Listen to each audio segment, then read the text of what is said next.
And now to end off the show, we're going to be reviewing the new film Men. After the recent suicide of her husband, a woman takes a solo vacation trip to the English countryside where she's haunted by the, guess what, men in the local village. This stars Jessie Buckley and Rory Kinnear and is directed and written by Alex Garland, who also gave us Ex Machina and Annihilation. Now, I remember when the credits first rolled, the first thing that I thought of was, what the fuck did I watch?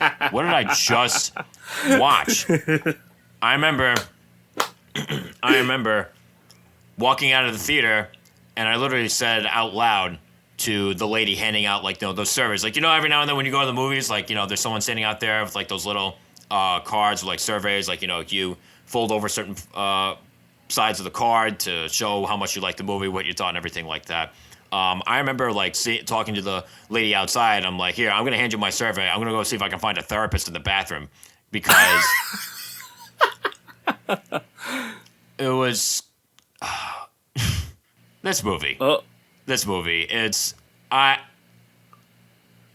really made me wonder what was going on in Alex Garland's mind while making this. I mean... I can just imagine this on set right now. Like, okay, Director Alex, you sure you want to do things this way for this movie? Yep, let's do it. Let's go. Let's roll. For those of you that didn't quite get that joke, that was a snorting cocaine joke. That was not my sinuses, because yes, I am suggesting that he could have been on drugs. But Darius, what did you think of this movie exactly? Because I'm a bit of a mixed bag overall on this one. Okay, for me, I really liked it. I really enjoyed it. To me, this definitely felt like an Alex Garland film.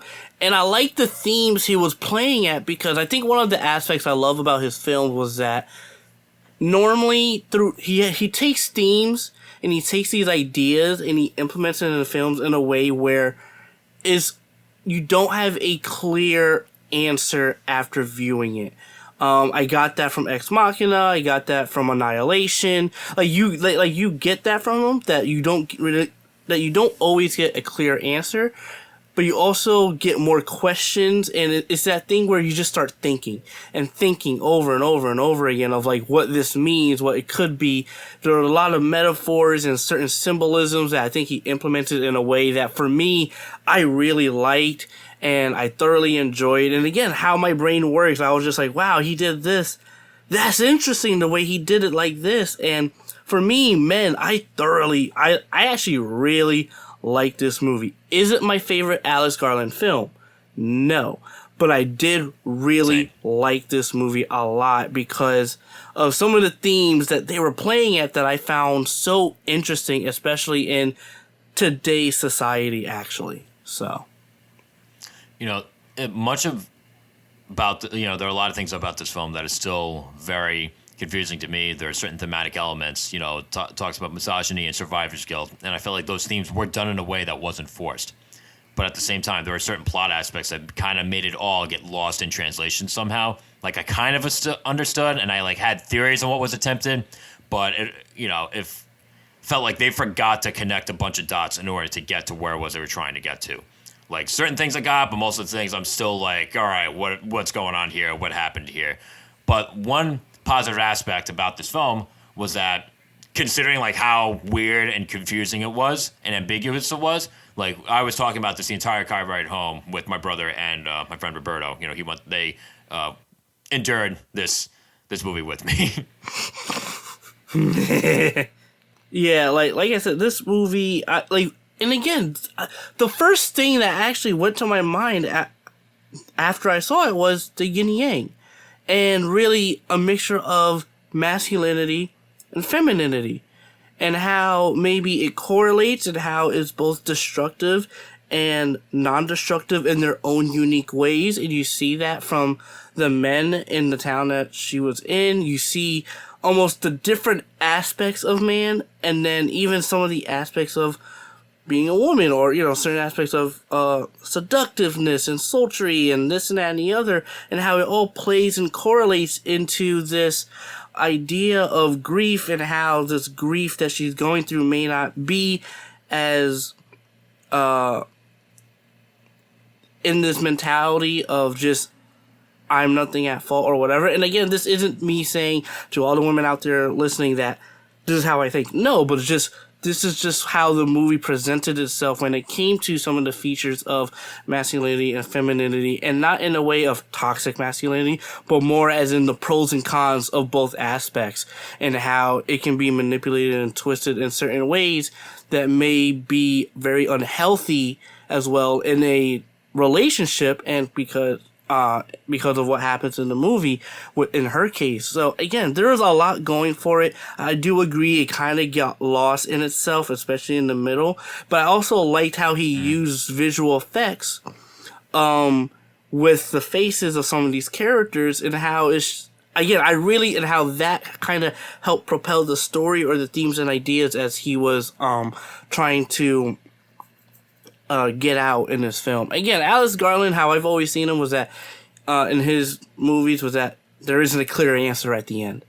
It's always open-ended, and you always just, it makes you think a bit more. You know, I always got that from Ex Machina, Annihilation, and this one felt very much the same, and especially in the third act where things get freaky, and things got freaky in the third act. Yeah, and you're touching on the ambiguity of, Alex Garland's past films. For whatever reason, like, those films, like, again, like, they were ambiguous, but I felt like they were done better. Like, I feel like I got enough from from those films to get, like, to be able to get, like, certain concrete answers and opinions. Like, with those films, I wasn't like, oh, God, what did I just watch? Like, that didn't make sense. Whereas with Men, I feel like I was. And going back to another film that came out last summer, The Green Knight, that movie was very ambiguous, but I feel like there were enough clues that you could put together, enough dots that you coid connect to at least form some kind of opinion or answer for yourself. And Men, in my personal opinion, did not do that. It didn't do that. I remember, this is another funny little story from the lady that was handing the surveys outside. Like, we're going outside, like, people are leaving the theater, they're handing her the surveys, and, like, they're all kind of like, weren't really too crazy about it. And she's like, yeah, the movie's been very polarizing. Yep. And I remember me, my brother, and Roberto were talking to this lady about it, and she goes, like, it felt like a very expensive college film. And because we're just like, we just, like, was there something we didn't get? And she goes, like, no, there's nothing to get. There's just nothing to get. So I just thought that her take on this was pretty funny. One thing I will say about this film is that this feels, again, even though I wasn't as crazy about this as Alex Garland's other films, this does feel like an Alex Garland film. The visuals are glossy and, for the most part, gorgeous to look at. There's some CGI that I'm like, it's a little distracting, but wasn't enough to really undo the movie for me. Visuals, again, by and large, are terrific. There's a chilling atmosphere throughout this entire film. Like, it gave me this uneasy feeling, the entire time. Certain imagery, especially towards the third act, when things get freaky, was among the grossest I've ever seen. And it'd be a different story. And again, I'm not squeamish by any stretch of the imagination, especially when it comes to seeing things in movies. But I feel like a lot of times when you have things that are graphic, there's usually, like, an obvious, legitimate purpose behind that. Whereas in this movie, it just felt gratuitous.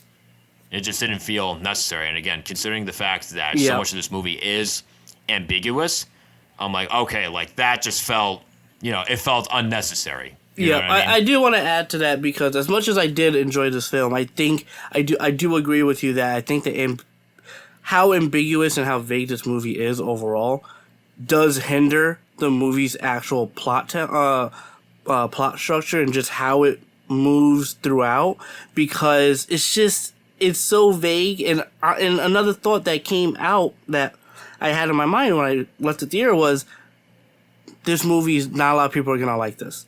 And I had a feeling not a lot of people are going to like this. It's going to be a very polarizing movie, especially with some of the themes I think he was trying to express. Again, this is all about, I think this might be this might be that. Yes, there is. I like the idea of movies giving us the idea of conversation afterwards, and maybe conversations years to come, that sort of thing.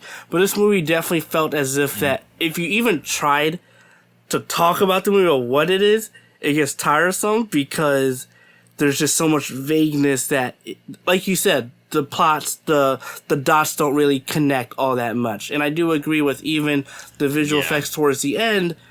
A part of me, you know the scene, that felt very unnecessary and longer than it should have. Mm-hmm. And again, I like that.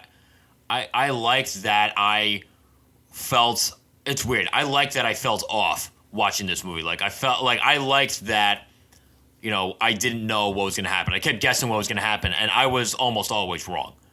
So I did appreciate that about this film, but considering like how polarizing the movie's going to be, like I remember seeing certain things like towards the end because I invited a few more people to watch this movie with me Friday night, and you know a few of them couldn't go. And I remember thinking to myself, like as I'm watching this, I'm like, I'm so happy that it's just me, my brother, and my buddy Roberto, because I feel like if I had invited like that many people to a movie that freaky, if I would have felt awkward. Because we saw it, at different times. I had to go a day earlier, but and I remember after I saw the movie, I was like, Joe, be prepared. I just texted you, be prepared. Yep. Yep, I remember that, and you were right. You were 1,000% right. Because here's the thing: you may have told me to be prepared, but I was not. I was not at all. You know, as much as I could, you know, I've seen a bunch of horror movies and I've seen Alex Garland's last couple of films. Like, nothing could have prepared me for this. Nothing at all. Yeah. Like, when it comes to this film, like I said, I enjoyed it. I liked it a lot. I do agree with you on some of the critical aspects of the film of where it could have hindered, especially for audiences. And Ex Machina is still my number 1. Annihilation is still my number 2. And Devs is my number 3. Men is still under there. I still enjoyed it, but it didn't come across to the others, in my opinion, for me specifically. Yeah. Yeah. I mean, I've only seen Ex Machina, Annihilation, and now Men. For me, Ex Machina and Annihilation are basically in a tie. If I had to give the edge to one, maybe Ex Machina. But Men is out of those 3, because I've never seen Des. Out of the 3 that I have seen, Men is definitely by far my least favorite. By far. So I was a little disappointed in this movie, but, you know, at the end, it's weird. Like I said, I can't say it was a bad movie overall, but like I said at the beginning of the review, definitely more of a mixed bag, and it's definitely not for everybody. If someone asked me about this movie, you know, whether or not they should see it, I'd be like, you know, depending on who asks me. Like, if a family member asks me that, like, doesn't go, like, as much into movies, like, oh, should I see this movie? I'll be like, no, don't watch this one. But if you have, like, you know, a real film nut like you and me, I'd be like, you know, give it a try. Give it a try. Give it a try, exactly. It's that type of movie where, again, like you said, it's not for everyone. Definitely not family friendly. No. Definitely not for casual moviegoers either. No. It's, you know, like The Green Knight, it's for a specific audience that might get it possibly, but at the same time it's too vague and ambiguous in its own storytelling to a certain degree. But it's definitely not for everyone. I can definitely see this being the least favorable of Alex Garland's films for sure. I did enjoy it, but it's not my favorite. Ex Machina still reigns supreme for me specifically. Yeah, it's definitely not a poorly made film by any stretch of the imagination. Mm-hmm. Like, you know, it is scary, it is chilling, it is unnerving. Performances from Jesse Buckley and Rory Kinnear, who, I guess in a way, I don't know how much of a spoiler this is, ends up giving multiple performances. But that's not really so much of a spoiler, because if you look closely in the trailer, you can notice certain things. But exactly. But the 2 of them are really good in this movie. There is just certain things in how this story is told that just didn't stick the landing, at least for me. But again, definitely a well-made movie overall. So again, which is you can come to expect from Alex Garland. But for everybody, what did you think of Men? Do you feel like you actually understood the movie? How do you feel like this compares to Alex Garland's other films if you've actually gotten a chance to see them? Leave your thoughts wherever it is that you can.